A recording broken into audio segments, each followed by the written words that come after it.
Today we're going to be talking about edges in our painting and how we can use them to create more depth and form.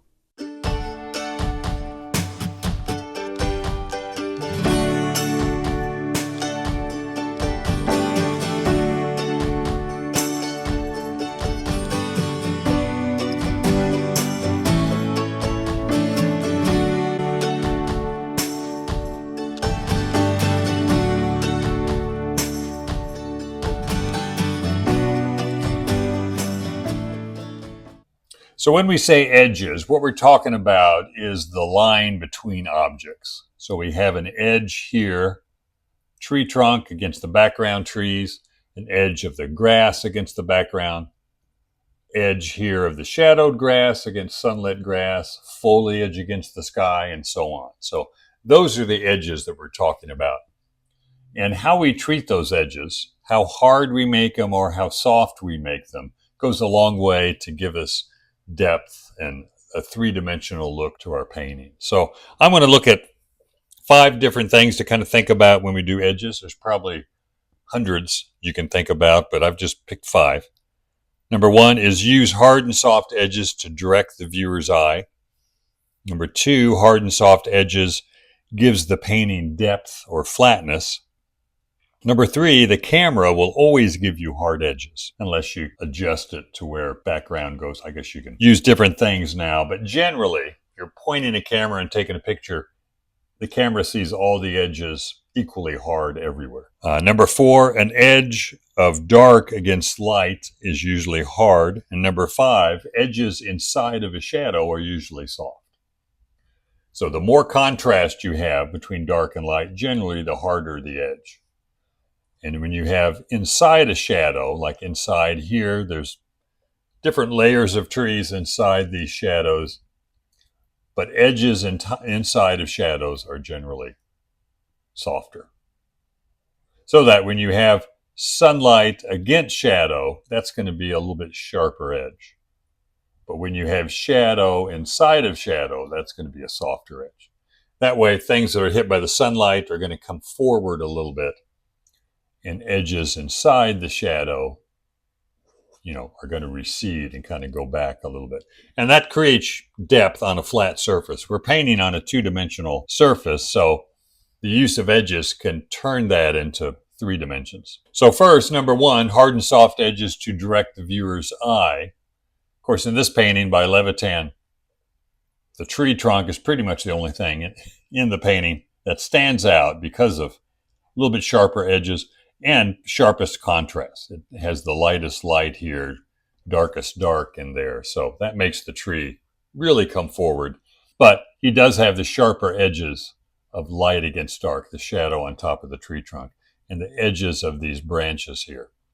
Now the file of this painting is not very big, so it does kind of pixelate slightly and kind of ruins the sharper edges. But you can see how the tree comes forward, especially these branches here and this here, because those are the sharpest edges. And then these edges between the different foliage branches in the background, very soft, and they recede. And generally, if the grass here in front was shorter or it was just flat dirt, you would have a real sharp edge here. But because of the texture of the grass being tall enough, that creates texture that's going to soften the edge a little bit.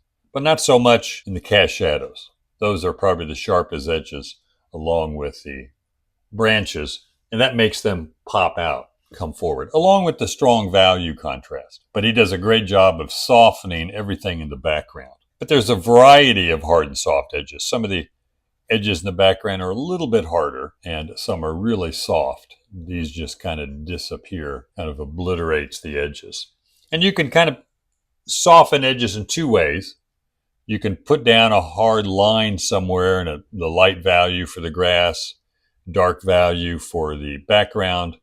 And if you want to soften it, you can take a clean brush, generally a little softer, and kind of push and pull that edge. Or you can create a value between the two and lay it in there. They give you kind of a different look, but they both will soften the edge and show the form. This is Child Hassam, studied Impressionism in France, so a little bit of a short, choppy brushstroke like the French Impressionists, And that short, choppy brushstroke back here in the background just dissolves the edges. He's not seeing outlines of the different foliage, the sky, the background trees, the buildings back in here. He's seeing them as masses kind of gradually blending into each other. And his sharpest edges are here on the umbrella, the woman here, this edge there, and this edge here. Those are really sharp, and they're shapes that are in the foreground. So they come forward, whereas this just gradually sinks into the background, and the edges are just obliterated back there. And that's very effective, getting these edges sharper here, softer back there.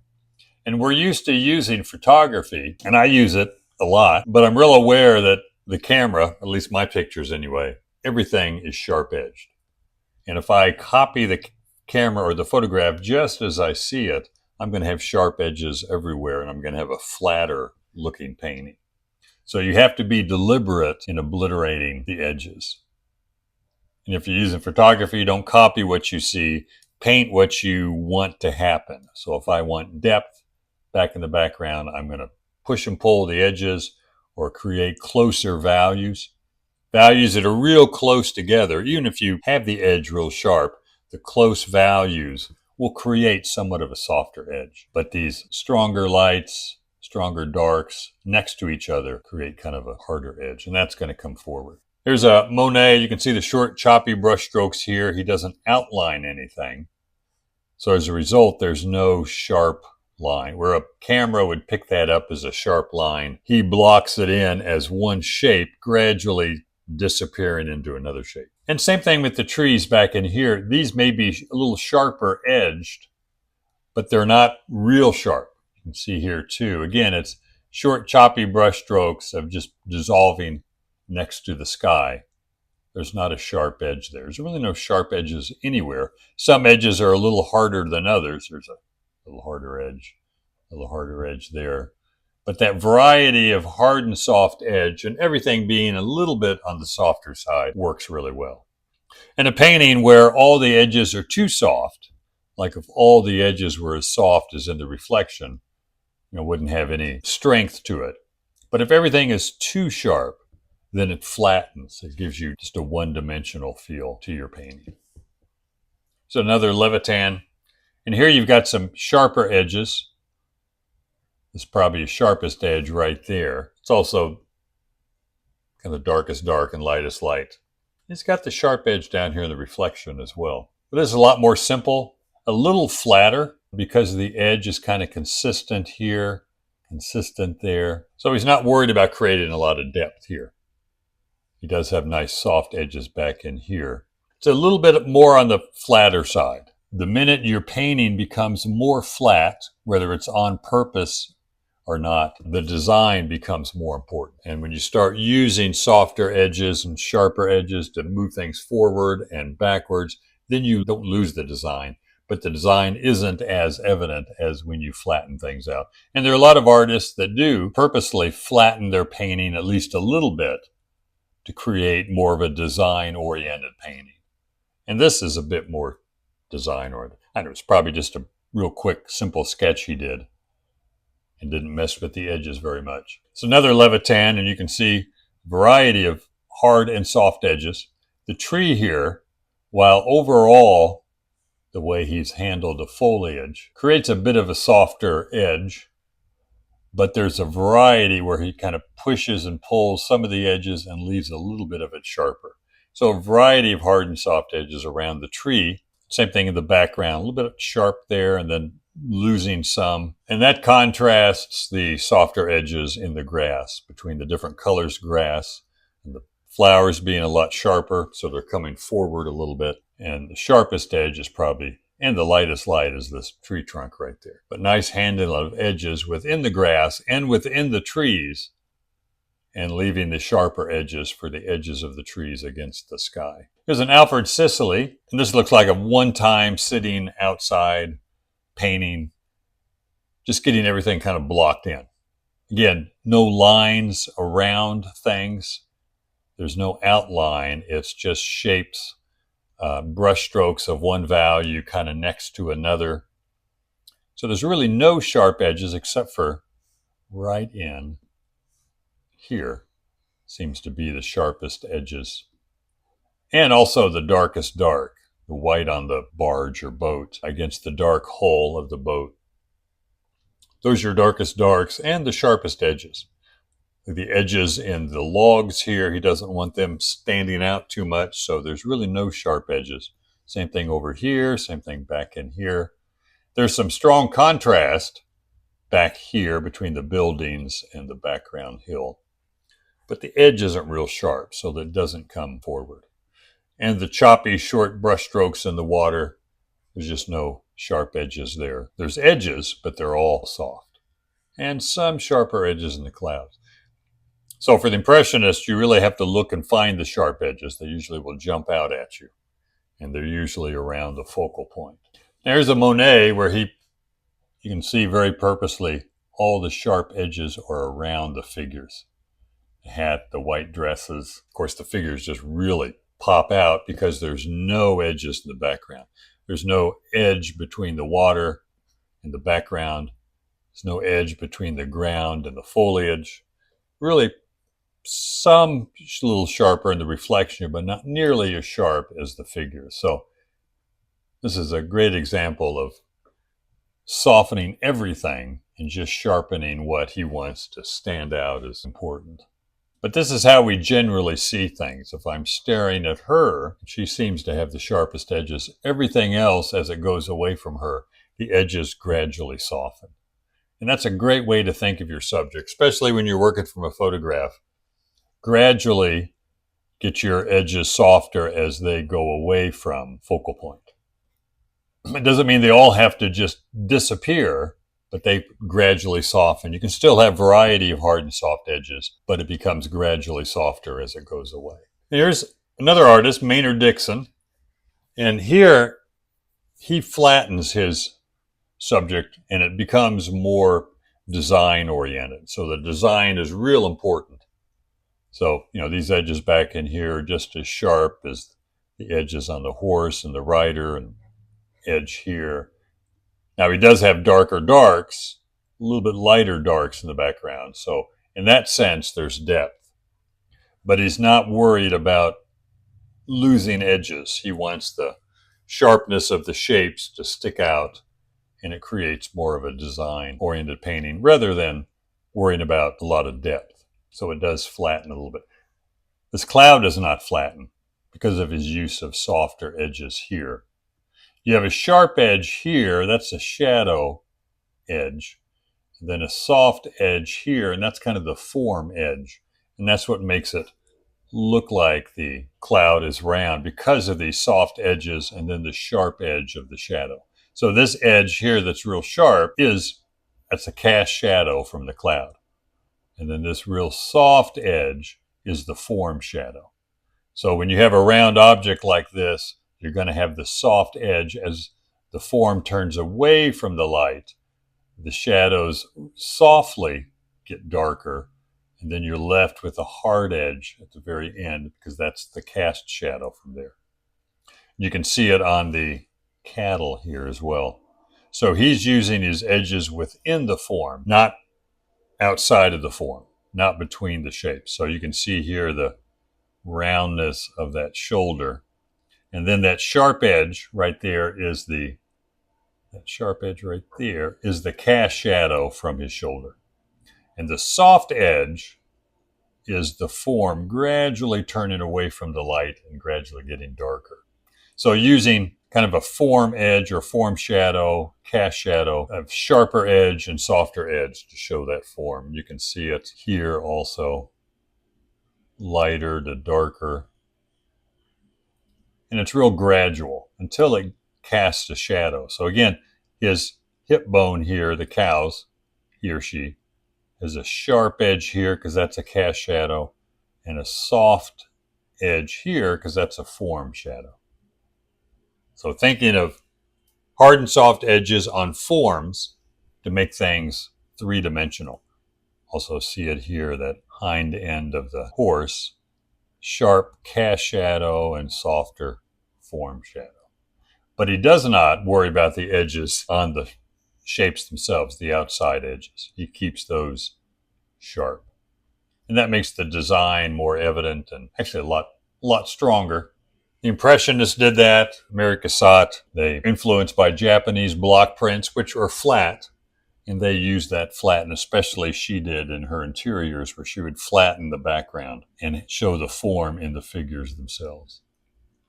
So another Maynard Dixon, really nice painting. And again, there is some variation of the edges in the clouds, but it's overall a little sharper. But he does have losing some edges back in here, not with value change, probably just pushing and pulling the edge. Same thing with the edge of the fire. So a little more variety of edges here, but still the change of edges is within the shapes and not on the outside of the shapes as much. Another Maynard Dixon, again, just to show the sharper outside edge, a little bit of flatness, and then the form themselves, the form inside the shapes. You have the sharper edges and softer edges to show the form of the mountains, the rocks. But again, the outside edge, he's keeping them sharper, except for the clouds. Nice variation of softness in the clouds. That really recedes back because of that softer edge. I have a few here of mine. This is in southern Utah, kind of just a variation of ultramarine blue and burnt sienna. And here are a lot of sharp edges because of the subject matter, just the rocks. They're angular, and I want to keep the edges sharper. The softer edges are inside the shadow between the different forms. I'm going to soften those edges. Not that I'm literally taking a soft brush and softening those edges, but the values are so close that they create a softer edge. So in all the shadows, there's kind of a lot going on, but because the values are so close, the edges are softer. And then where there's strong contrast, sunlit bush against the darker rock, that's going to be a sharper edge because it's a lighter against a darker. But dark against dark is always going to be softer. Now, sometimes within the shadow, like in these areas, if I want to soften the edge, I can take a bigger, softer brush and drag over it. Or I can take a palette knife and scrape it or just kind of smear it with a palette knife. Sometimes I like the effect that gives. Sometimes the soft brush of going in and just pulling it has the same look. So you have that same pulled brush stroke on all the softer edges. But if you take your palette knife and just kind of scumble along on the edge of the form, it creates a nice variation. So another one where, my sharpest edge is on these figures. That's what the viewer hopefully sees first. Then you can travel up these lines, the tree trunks, and kind of move around the painting. But keeping everything somewhat softer. In the background especially, I've softened these trees so they stay back there. Taking a brush or palette knife and just kind of hitting the edge to keep those back there. Same thing with the edge of these trees. Foliage somewhat has some sharper edges, but this is where I want the sharpest. There's some sharp edges here, but there's not as much contrast between the snow and the rock because they're both in shadow, where between the sunlight and the shadow of the figures, they really create higher contrast, so they're going to be a sharper edge. This is done outside, so I didn't really consciously do anything to the edges. It was kind of a quick idea of what's there. But I do want where these cast shadows are right here, those are going to be sharper. And then the form shadows, where the form gradually turns away from the light and I put a half tone in there, and that softens the edge between the dark and the light. So there's no transition value between this cast shadow, but there is a transition value between the light and the dark where the form is moving away from the light, creating that form shadow on there. And here the edges are naturally, getting softer because I'm pulling the reflection into the water, or this value. I can always paint a value into another value to get a softer edge. I blocked in this hill with the lighter muted yellow-green and added these darker trees on top. And that's going to give me a softer edge because I don't want any hard edge back in there. I want them all up in here. And my sharpest edges are probably right in here.